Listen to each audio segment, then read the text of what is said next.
Narito tayo ngayon upang matunghayan ang nagiinit, nagbabaga at talaga namang usap-usapan at nagtitrending na latest issue ni Ate Erica. Sa pagpapatuloy ay narito muli si Kalingap Val Santos Matubang upang pag-usapan ang issue sa pagitan ni Ate Erica at ng kanyang pamilya, lalong-lalo na sa kanyang lolo na si Lolo Miguel. Dito nga ay sinabi ni Kalingap Val na napakalaki talaga at napakarami talagang reklamo ni Ate Gina na mama ni Ate Erica at Sheila May sa mga vlogger na nagpapa-interview siya. No. Ay bakit nga lahat daw sa Kalingap? Ano ang problema? Ano yung pinaglalaban mo sa Kalingap? Dahil sa pera, di umano, na hindi nyo natanggap? Bakit hindi nyo kinausap si Kalingap Rap? Bakit kung meron man pinadala ang ibang sponsor na hindi nakarating kay Erica, bakit hindi nag-follow up itong mga sponsor na to, ha? Umakyat ka, nagpa-interview ka, madam, kay Salcedo, ang reklamo mo, ang inireklamo mo, ang sinusumbong mo, siyang tunyakaw, ha? Wala ko yung ilapag sa amin, binigay niya pang pagawa ng bahay. Wala. Wala daw binigay pang paggawa ng bahay. Siyang tunyakaw, ha? Ito ang mga reklamo mo eh. Inaambi po niya yung bahay namin. Inaangkin. Marami pong nagarating po na reklamo sa atin. Itong si Ate Gina. Aha. Huwag ka nang lumapit sa iba. Yung mga yan, walang magagawa yan. Ako lang ang may maitulong sa'yo. Sapagat abot kamay kita. Anumang oras, mag-text ka lang. Papa Val, may problema ako. Punta ka dito. Kahit alas 12 ng hating gabi. Yung mga kinukontak mong tao, kung saan-saan nagmula, kung sino-sino yung mga yaan, meron sa ibang lugar, sa ibang bansa, sa Metro Manila, hindi yan makakatulong sa'yo. Ako lang ang mayroong maitulong. Bakit? Abot kamay. Ang bahay mo ay malapit lang sa bahay ko. Anytime na kailangan mo ako, magsabi ka lang, kaagad-agad. Pupuntahan kita. Ate Gina. Kaya tama yung paglapit mo sa akin ngunyan. Ang dami mong problema. Pati pala si Miss Tunyakaw, problema mo na. Pasan mo ang mundo. Ako'y naaawa po sa kanila po, mga...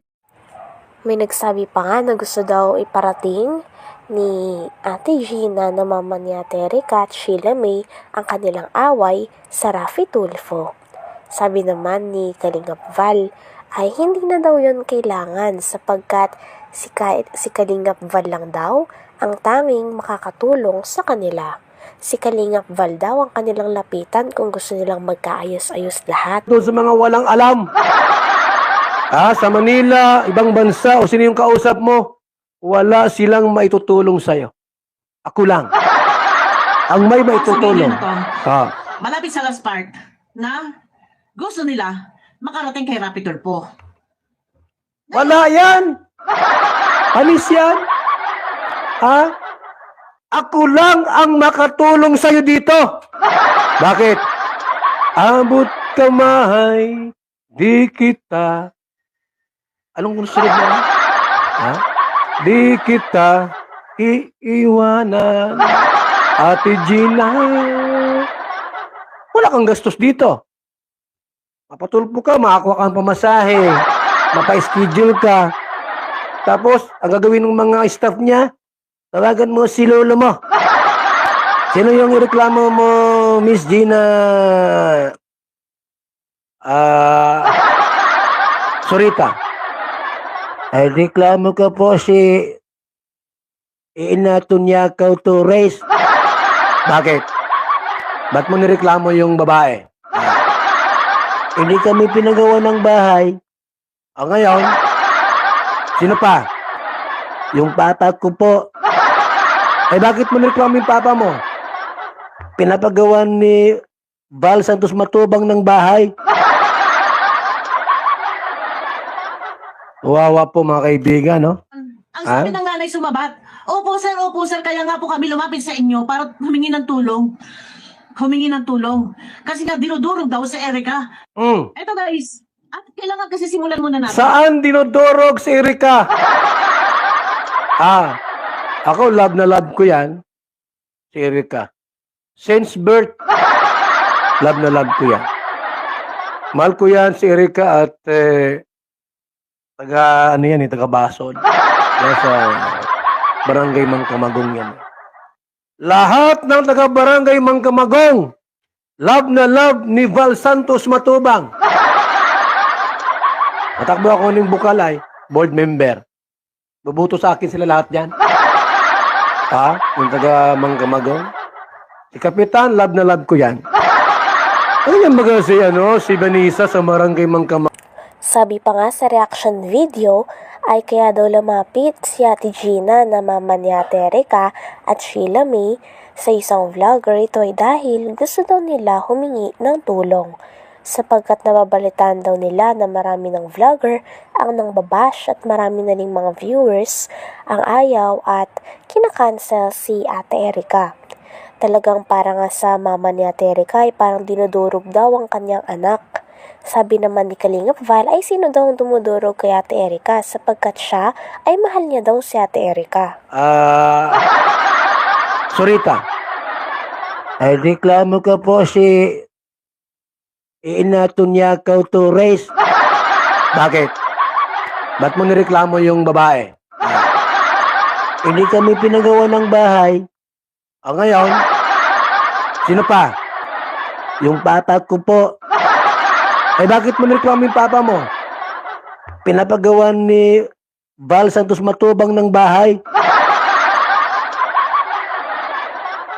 Wawa po mga kaibigan, no? Ang sabi ng nanay sumabat, opo sir, kaya nga po kami lumapit sa inyo para humingi ng tulong. Humingi ng tulong. Kasi nga dinudurog daw si Erica. Eto guys, at kailangan kasi simulan muna natin. Saan dinodorog si Erika?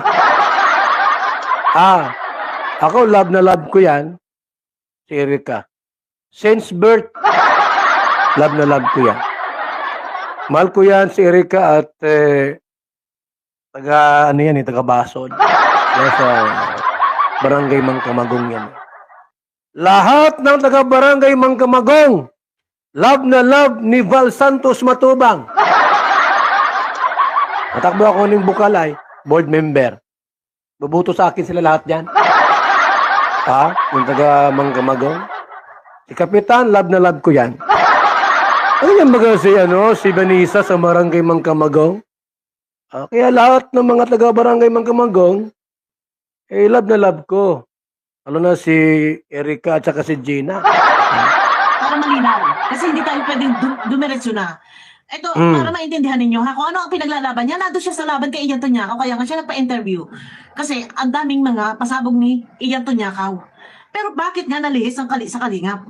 Tulungan po ninyo kami. Sige.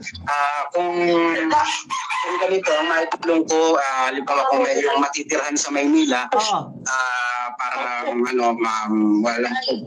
matutulungan ko kayo. Marami po sir kami. Pwede maganda rin po yung Medyo chapi-chapi. Ang sabi nga ni Joel ay matutulungan. Sige. Ano ba yung gusto niya sabihin? Ako ang tutulong sa inyo.